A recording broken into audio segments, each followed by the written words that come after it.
Guess it's still morning. Good morning, everyone. This is now day 19 of the new administration. And we were told that Republicans were prepared to lower the high cost of living for everyday Americans. But we've seen nothing, no action, no legislation, no ideas, no proposals, nothing to lower the high cost of living. Despite all of the focus and promises that had been made around lowering costs last year by my Republican colleagues. House Democrats will work with anyone in this town to improve the quality of life of everyday Americans. That's our focus. We want to get stuff done. We want to make life better for the American people. We want to drive down the high cost of living because America is too expensive. Housing costs are too high. Grocery costs are too high. Insurance costs are too high. Utility costs are too high. And child care costs are too high. America is too expensive. Why can't my Republican colleagues agree with that simple proposition and work with Democrats to get something done? No ideas, no bills, no proposals, no executive orders, nothing from Republicans, but chaos and cronyism. How is that lowering the high cost of living for everyday Americans? It's not. It's day 19, and we're still waiting. Questions? Good morning. Thank you. We expect sometime before the end of the weekend, maybe Monday, Republicans to release their tax cut and government spending cut plan here. Will Democrats just dismiss that out of hand? And can you elaborate what the concerns are if they start to nibble around the edges of entitlement programs? But by the same token here, the idea that there'll be tax cuts in there, that they would argue is something that would lower costs for people. We've been waiting for this so-called budget proposal for weeks. When is it coming? And what's the problem? What's the problem? We've been lectured for months by Republicans that they have a big mandate. Where is your bill? Where's your budget proposal? What we've seen from Republicans in terms of the budget is that they want to end Medicaid as we know it, are considering eliminating the mortgage interest deduction, and want to take away veterans benefits and nutritional assistance from children and families. Is that something that Democrats will support? No. We will also not support massive tax breaks for Republican billionaire donors and wealthy corporations while doing nothing to lower the high cost of living for everyday Americans and then sticking working class Americans with the bill. But it's all hypothetical because we've been waiting day after day, week after week, month after month for the Republican budget proposal. Where is it? What's the problem? You've lectured America that you have a big mandate. Where is it? Thank you, Mr. Leader. Earlier today, Speaker Mike Johnson said that Democrats have been unresponsive over the last couple of days with respect to government funding negotiations. Can you update us on where things stand? What's your response? Projection. Sorry, can you clarify that? Because he's alleging that Democrats are trying to set up a potential. Rosa, first of all,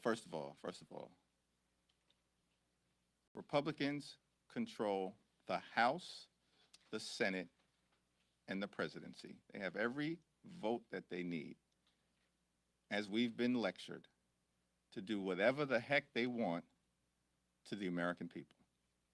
Let's be clear about that. Not Democrats saying that. That's Republicans. That's the whole idea behind the so-called budget reconciliation process. Republicans have told America repeatedly, we can do whatever we want because we control the House, the Senate, and the presidency. Republicans have been saying that. So I think my initial response, projection, should speak for itself in that context. But what also is clear, as Rosa DeLauro has stated publicly, Democrats continue to negotiate with our Republican colleagues. We want to find bipartisan common ground in funding the government to meet the needs of the American people. Rosa DeLauro, who was leading our effort as the top Democrat on the House Appropriations Committee, has been trying to get Republicans to respond to her for weeks. Weeks. In fact, she's had the opportunity to actually speak with Senate Democrats and Senate Republicans. It's projection. We want to find bipartisan common ground. We are working hard to reach a spending agreement that meets the needs of the American people in advance of March 14th. I'm hopeful that Republicans are actually willing now to sit down at the table and reach a spending agreement in the best interests of the American people, not in the best interests of their billionaire donors. When it comes to the next key leverage point you all have would be, among other things, the government shutdown avoidance. To what extent are Democrats willing to withhold votes? Your argument about the mandate withstanding, but withhold votes to avoid a government shutdown, and what do you need in exchange? In particular, when it comes to, do you see it as an opportunity to try to stop Musk or I appreciate the question, Kevin, but I'm trying to figure out what leverage we actually have. What leverage do we have?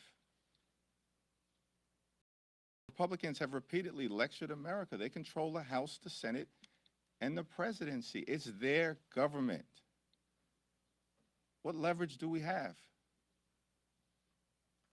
We are going to try to find bipartisan common ground on any issue. We'll work with anyone in this town to get things done for the American people, to lower the high cost of living, secure the border, and keep our communities safe while defending dreamers, farm workers, and families at the same time. We have repeatedly made that clear. But Republicans have decided to go it alone. That's what the budget reconciliation process is all about.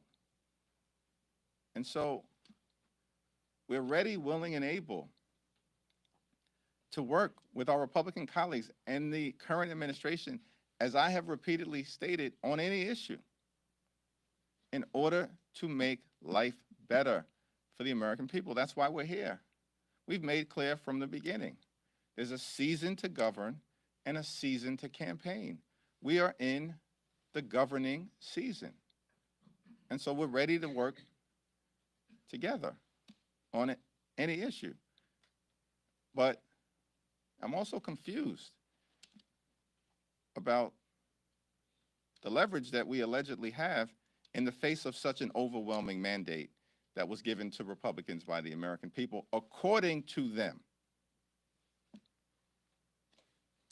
A sticking point for your party after December was Elon Musk announcing his opposition to the funding bill. Are you looking for reassurances from Speaker Republicans that he won't be involved this time around?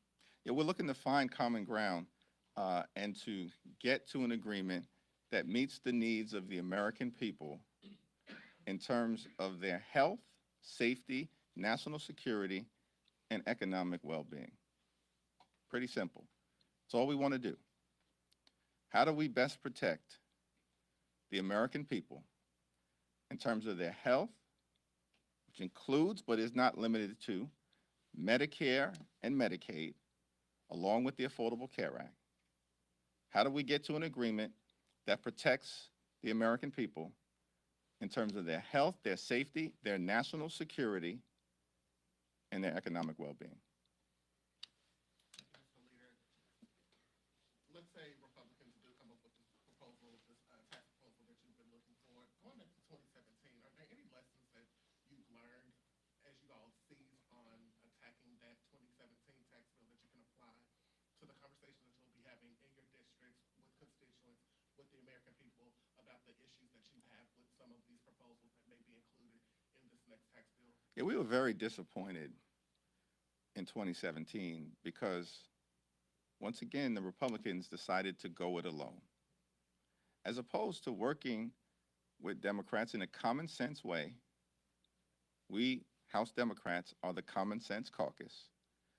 Instead of working with Democrats in a common sense way to actually find bipartisan agreement in 2017 around so-called tax reform, they decided to jam the GOP tax scam down the throats of the American people and set up a situation where 83% of the benefits would go to the wealthiest 1% in America. And every single Democrat said, we can't support that because that's not in the best interest of the American people.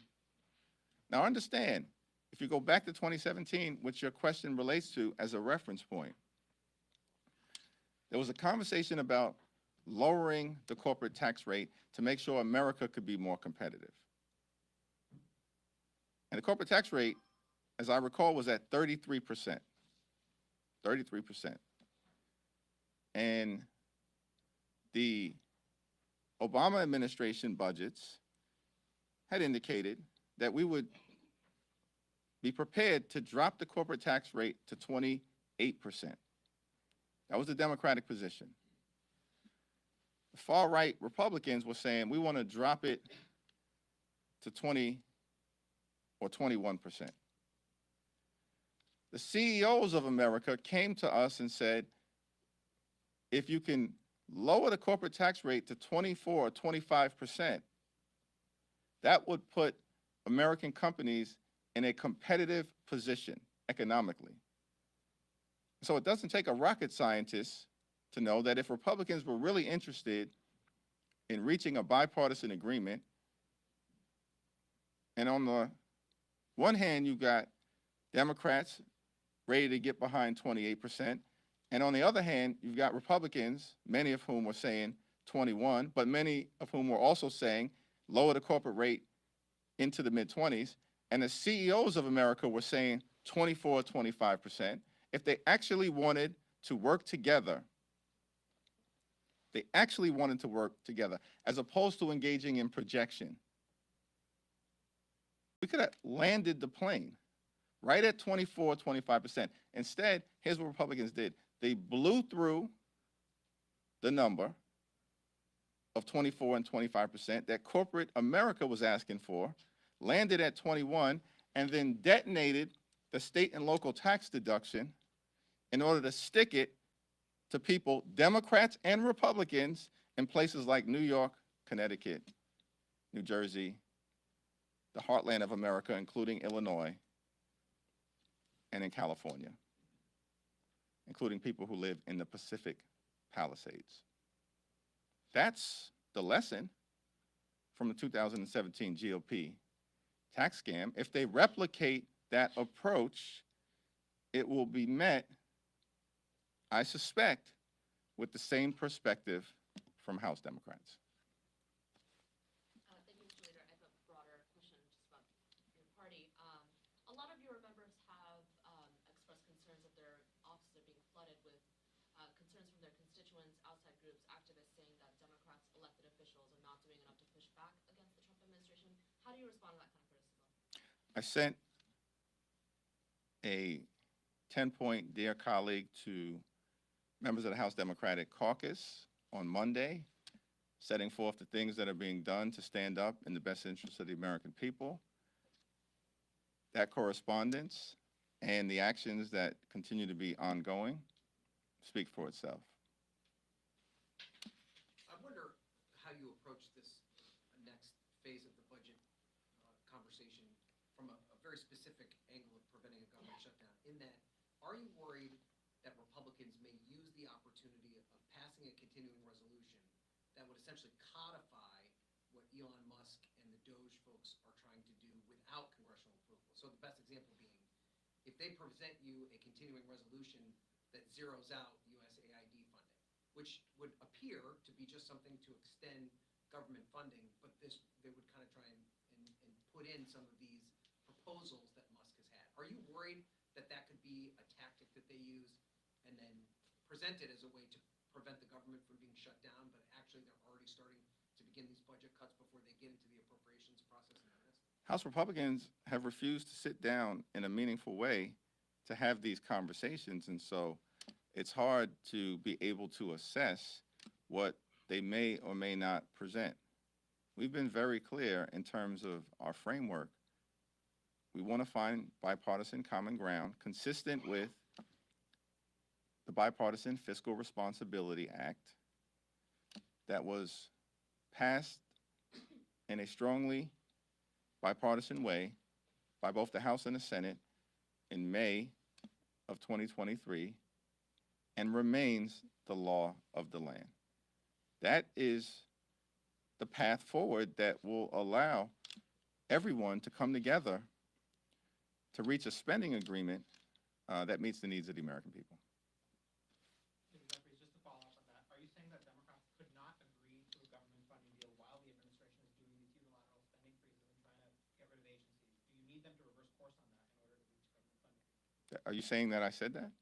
No, I'm asking you what your position is. Well, my position is that we have a Bipartisan Fiscal Responsibility Act that was agreed to in a bipartisan way. The majority of Democrats, the overwhelming majority of Democrats, and a majority of Republicans in the House supported that agreement. Same thing happened in the Senate. It was signed into law. It remains the law of the land. We continue to make clear to our Republican colleagues we're ready, willing, and able to reach an agreement. They just have to come to the table. Look, I get it, right? They're spending a lot of time arguing with themselves as part of the ongoing GOP civil war around the budget agreement that we've yet to see presented to the American people. They've been kind of busy fighting amongst themselves around how big the tax cuts will be for their billionaire buddies and how much they're going to cut out of Medicaid as part of their scheme to end it as we know it. I get it. Republicans have been busy. There's an ongoing internal GOP civil war around the budget. They have to get serious about sitting down with Senate Republicans, Senate Democrats, House Democrats, and the administration in order to reach an agreement in advance of March 14th. We look forward to reaching an agreement that meets the needs of the American people. Some Republicans have raised the prospect of a long-term stopgap as both sides struggle to strike a full-year funding bill for FY 2025. Would Democrats get on board with something like that? And are people started to kind of talk about the threat of the sequestration cuts? It was my understanding that the particular Republican proposal about a continuing resolution, because that has not been presented, as far as I can tell, to Senate Republicans, Senate Democrats, and it certainly has not been presented to House Democrats, is that they were internally contemplating passing a continuing resolution on their own with their big, beautiful mandate.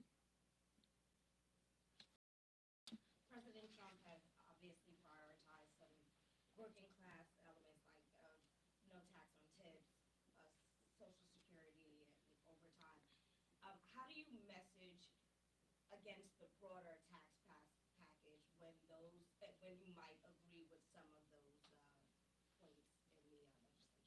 We don't know what's in and what's out of the Republican budget proposal because it's been delayed for weeks without us being able to see an actual specific plan of action. And the questions that we continue to ask is what will be done to lower the high cost of living for the American people? Are we protecting Social Security, Medicare, or Medicaid? Are we providing tax relief to working class Americans and middle class Americans and all those who aspire to be part of the middle class? Or will the GOP tax scam, part 2, take effect, where the overwhelming majority of benefits will go to the wealthiest 1% in America? These are the questions that we've made clear to our Republican colleagues we will ask, and we look forward to answers being provided to the American people. Last question. Last two, I'm sorry. So, obviously, there's talk now from the Trump administration about getting rid of the Department of Education. Chances of that happening are very slim, and obviously you do not support that. But there could realistically, potentially be a scale back of the powers of the DOE or some type of significant reduction in spending. Is any type of reform to the Department of Education on the table for you? Generally, House Democrats will continue to express our desire to work with anyone in this town to root out waste, fraud, and abuse in any federal department or any aspect of the state, local, or federal government that we may encounter. The American people deserve a government that is effective, efficient, and equitable. That's the government that the American people deserve. That's the government that we will continue to work hard to bring about with respect to any department.